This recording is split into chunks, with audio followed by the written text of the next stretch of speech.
Hello everyone. Welcome to the second installment of our programmatic training series.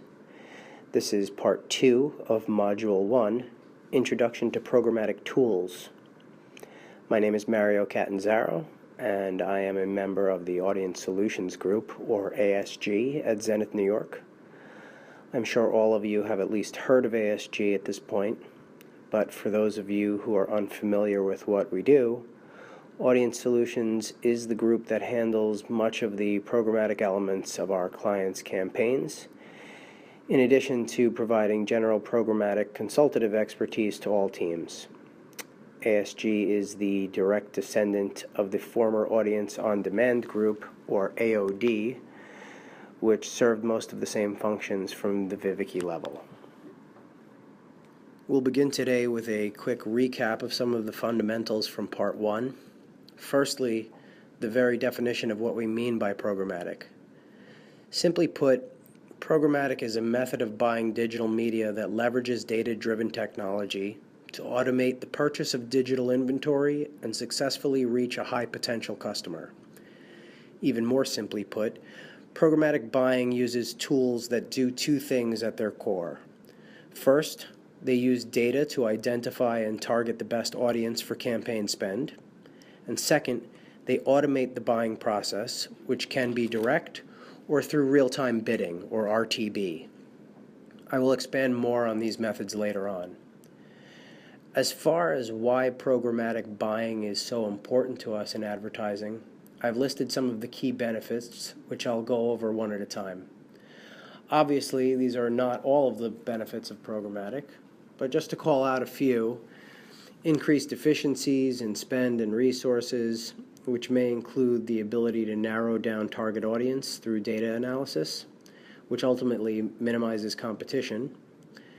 Elimination of cost inflations or arbitrage. Attribution, or the ability to zero in on what ad view drove what conversion. Data ownership for the audience data collected during campaign lifecycle. Increased transparency of inventory and other bidders, audience behaviors, all of course while maintaining scale, even after leveraging multiple inventory sources, consolidating partners that can all be reached in one programmatic campaign instead of the traditional I/O process. All in all, when thinking about programmatic, it's important to remember something we've mentioned before and will definitely mention again, and that is the three pillars on which it is based: data, inventory, and technology. I've always found this to be a great fundamental concept when thinking about programmatic, especially in the instance of discussing programmatic solutions. If it doesn't in some way, shape, or form involve all three of these things, it's not really a true programmatic solution. For example, a publisher's tool that automates buying without the benefit of additional audience insights is just an automated buying tool, not a true programmatic solution. So while I won't waste too much time recapping our programmatic timeline, I would like to note some of the milestones that have led us up to where we are at present. Mainly the evolution of ad networks to ad exchanges, addressing our inventory component of the three pillars. The embrace of big data to fuel those networks' audience segments, and of course, our technology component with the development of SSPs in 2007, DSPs in 2009, and how they fueled the development of data management platforms beginning in about 2011. These are the tools we will be focusing on today. Like many of the charts and diagrams you see in this educational series, this current Lumascape was included for reference. I know they seem overwhelming, but I think they're a great way to keep aware of the major players in the industry, and this one is actually hanging at my desk. For our purposes today, we'll focus on supply-side platforms, or SSPs, which you can see on the far right column framed in blue, second away from the top. Demand-side platforms, or DSPs, at the top center left in green. Data management platforms, or DMPs, in the center red box. and data suppliers below that also in red. Although any discussion about programmatic tools would be incomplete without also talking about the data that fuels them and the role data providers play, we'll come back to that later on. For now, we'll begin to discuss the core tools involved in the programmatic ecosystem: supply-side platforms, or SSPs, demand-side platforms, or DSPs, and data management platforms, or DMPs. Supply-side platforms are technology platforms that publishers use for inventory management. SSPs forecast, package, and manage the selling of publisher inventory on the exchanges. On the opposite side of the coin, DSPs allow advertisers and agencies to purchase inventory on the exchanges. SSPs and DSPs are very similar tools, with the primary difference between the two being who the user of that tool is, the publisher or the advertiser/agency. DMPs, on the other hand, are a very different tool, but equally important, and in some cases more important to certain advertisers. Data management platforms allow advertisers to centralize all of the different types of data they collect from all different sources and build out audience groups or segments for a wide variety of applications. Whether it be on or offline data, DMPs allow advertisers to match up different data sets, to hone in and identify users. We'll get more into the abilities of SSPs, DSPs, and DMPs as we move along. Starting at the beginning of our chain will be our inventory on the supply side. As you may remember from part 1 of this module, inventory management on the publisher side played a key role in development of programmatic, from ad networks through the development of SSPs. On the publisher side, the total inventory represents the sum of all impressions that publisher has the capability of delivering to unique users. Unique users are users who only visit the publisher's site once within a standard period of time, typically 1 month. Keep in mind, with the embrace of mobile several years ago, publisher inventory grew to be inclusive of those additional impressions that could be served on mobile as well. Publisher inventory is calculated by what they call forecasting. The number of unique users multiplied by the number of available impressions is the publisher's inventory.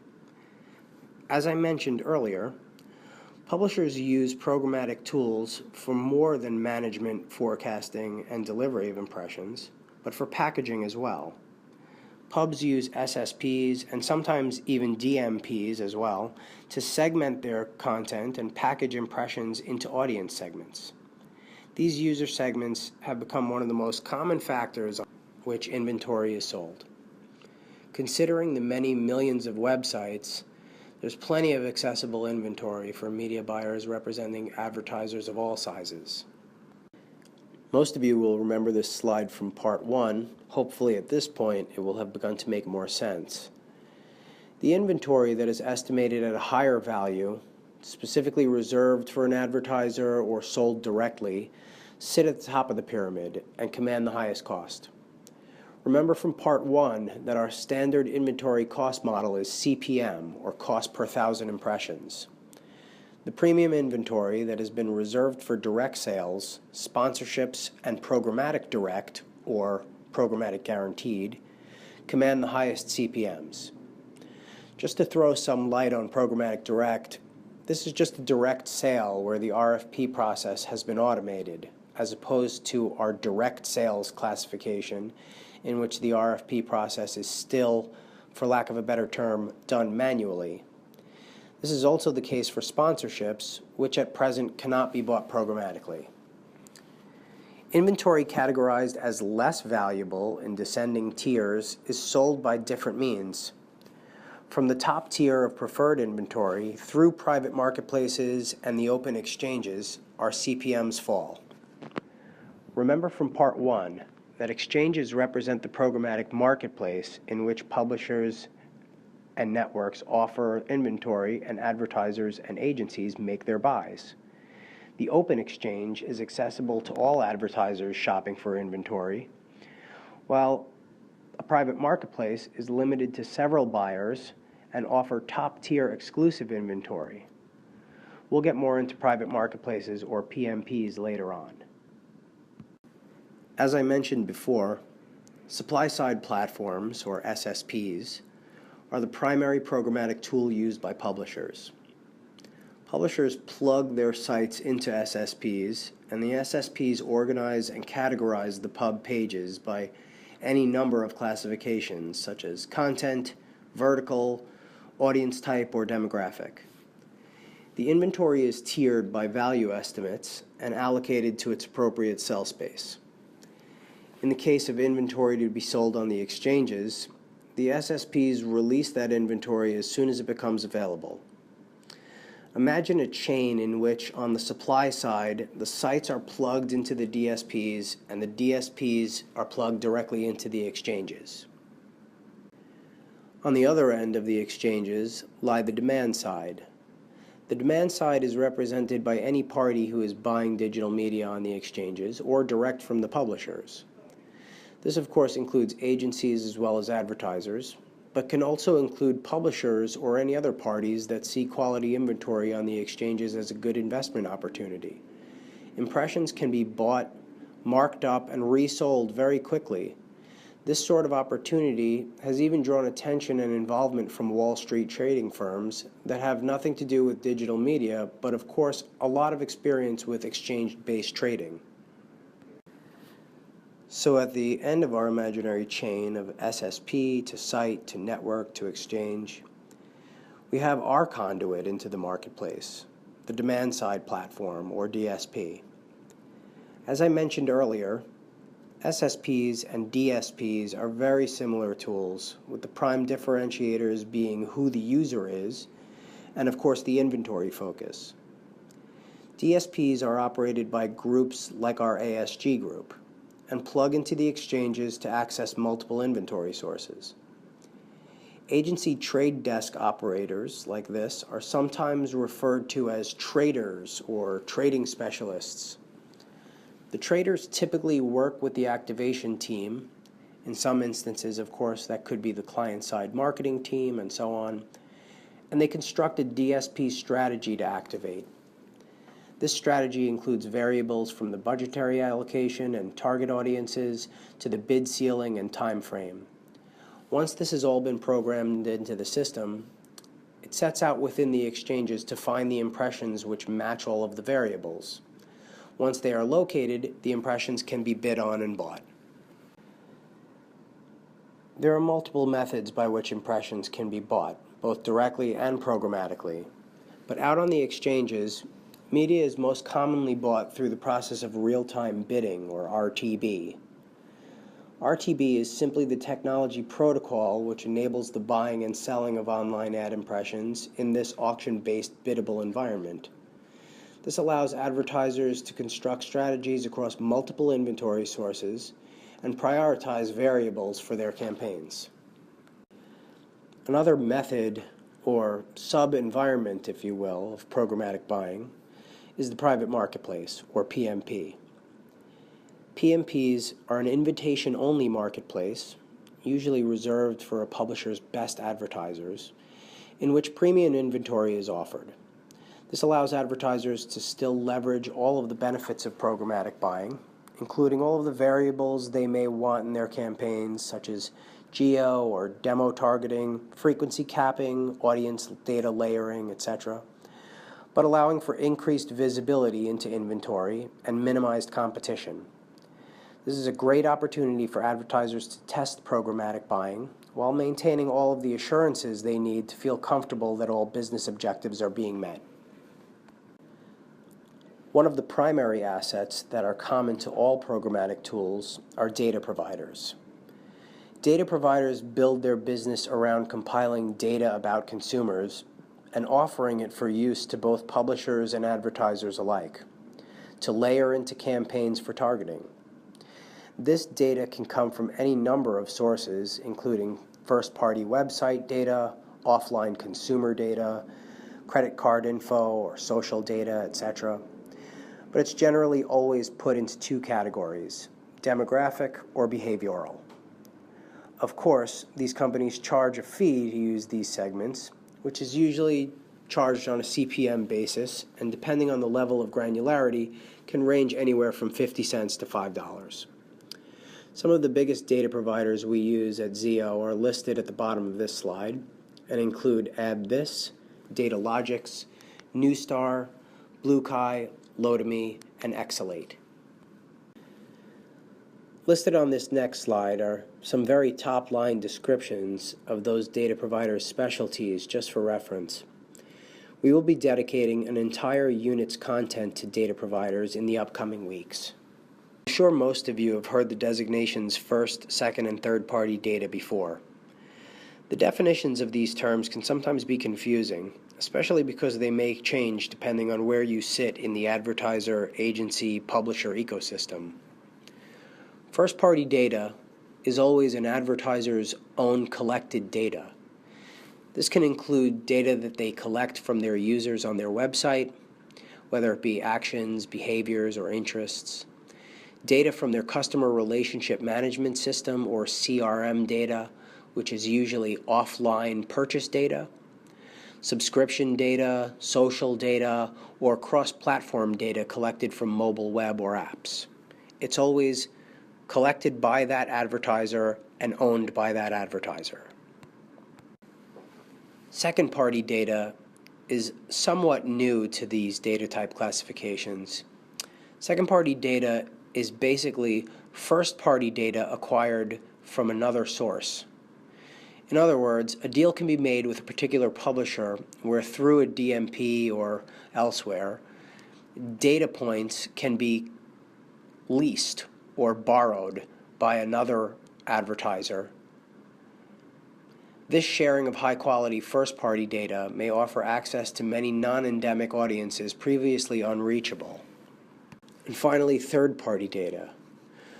Third-party data is the type of data that is being sold by companies like BlueKai, Lotame, and Newstar. This is data generated on other platforms and aggregated from other websites. Third-party data is usually behavioral, attitudinal, psychographic, or interest-related, and used in a multitude of ways by advertisers for audience insights. Many companies, like the ones I previously mentioned, sell third-party data, and it's accessible through many different avenues, including all of the programmatic tools we've discussed today. In the end, the value of all of this data is really to serve one purpose, and that is audience segmentation.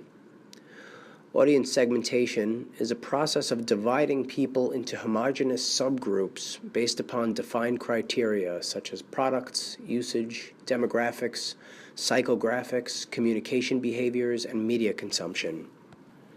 Audience segmentation can yield advertisers and marketers high results by narrowing down their target scope to locate and reach the highest potential customers. Those are the customers more likely to convert as per the audience data indications.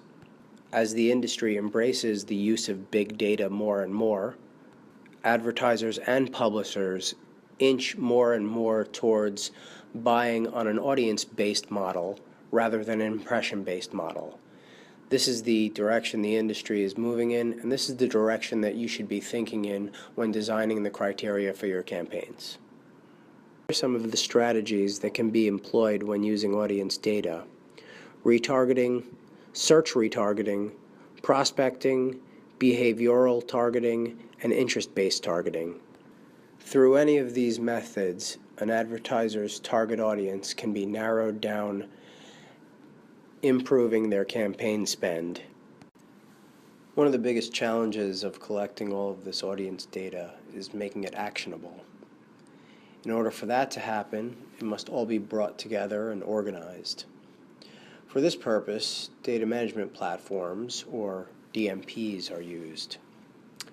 DMPs are just self-service platforms that house, manage, optimize, organize, and segment large amounts of data, making it actionable for a variety of applications. DMPs are used by both advertisers and publishers and serve the same functions for both: organizing data allowing for that data to be segmented into groupings defined by the advertiser, and pushing those segments out for targeting. To get away from this highly technical definition, I'll use an example of a user who shops on an advertiser's website, on their desktop and on their mobile, as well as in their stores. They appear in 3 different data sets of that advertiser, and by analyzing their online search history and offline purchase history, they can be targeted in groups that fit their interests, making for a better user experience on their end, and smarter allocation of spend on the advertiser's end. In the upcoming weeks, we will have an entire unit's worth of content dedicated to data management platforms and how they can best be used by our advertisers. That concludes today's introduction to programmatic tools. I have included a glossary of terms at the end of the deck, which will be made available to all of you in the upcoming week.